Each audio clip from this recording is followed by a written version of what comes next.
हर हर महादेव। ओम नमः शिवाय। शिव शंभु अपने भक्तों पर सदा अपनी कृपा दृष्टि बनाए रखें।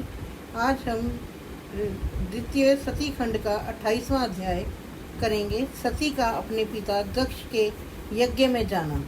ब्रह्मा जी बोले, जिस समय देवता और ऋषि गण दक्ष के यज्ञ में उत्सव करते हुए जा रहे थे, उस समय दक्ष पुत्री सती अपने सहचरियों के साथ गंधमादन पर्वत पर दारागृह में कौतुक पूर्वक अनेक क्रीड़ाएं कर रही थी। उसी समय सती ने देखा कि रोहिणी से आज्ञा लेकर चंद्रमा भी दक्ष के यज्ञ में जा रहे हैं।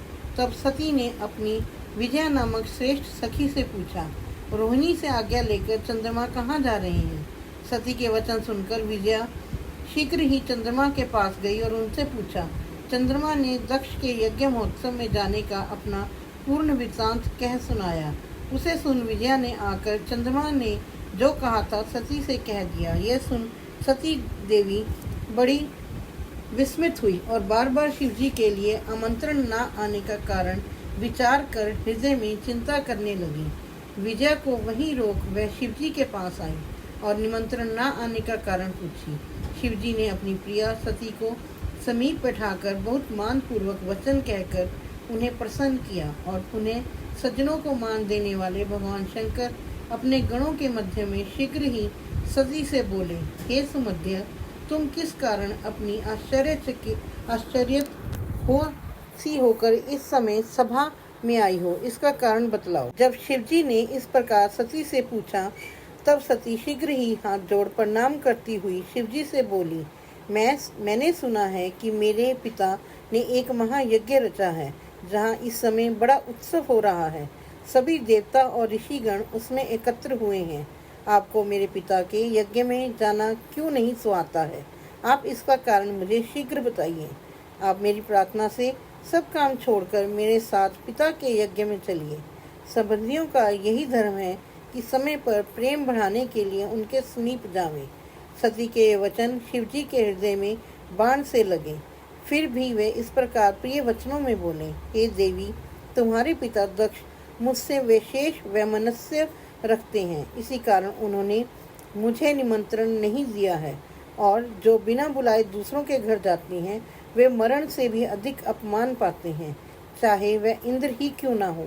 दूसरे के घर जाकर छोटा बन जाता है। इस कारण हमें और तुम्हें दक्ष के यज्ञ में नहीं जाना है। मैं तुमसे सत्य कहता हूँ कि वाणों से विद्ध होने पर भी मनुष्य इतना व्यथित नहीं होता जितना अपने संबंधियों के आक्षेप से मनुष्य का हृदय दुखी होता है। यह सुन सती जी क्रुद्ध हो गई और शिवजी से बोली, हे शंभो, आप तो वही सर्वेश्वर हैं जिनसे कि यज्ञ सफल होता है, परंतु इस पर भी मेरे दुष्ट पिता ने आपको नहीं बुलाया। अतएव मैं दुरात्मा अपने पिता और यज्ञ में आए दुरात्मा देवताओं और ऋषियों का यह अभिप्राय जानना चाहती हूँ कि उन्होंने ऐसा क्यों किया। हे नाथ, इसके लिए मैं अपने पिता के यज्ञ में जाती हूँ। हे महेश्वर, आप मुझे इसकी आज्ञा दीजिए। सती जी का यह विचार देख सर्वज्ञ शंकर बोले, हे देवी, यदि तुम्हारी वहाँ जाने की इच्छा ही है तो मैं तुम्हें आज्ञा देता हूँ कि तुम अपने पिता के यज्ञ में जाओ। नंदीश्वर नामक मेरे बैल को सजाकर इस पर चढ़कर महाराजाओं के ठाट बाट से अपने सब आभूषण पहनकर जाओ। जब शिवजी से इस प्रकार कहा तो सती जी वस्त्राभूषण धारण कर पिता के घर को चली। शिवजी ने 60,000 रुद्रगणों को उनके साथ किया। वे कौतूहल करते हुए सती के साथ चले। उनके मुखों से निकले हुए आनंदित शब्दों से तीनों लोक व्याप्त हो गए। हर हर महादेव। जय जय श्री राधे, जय जय श्री राधे।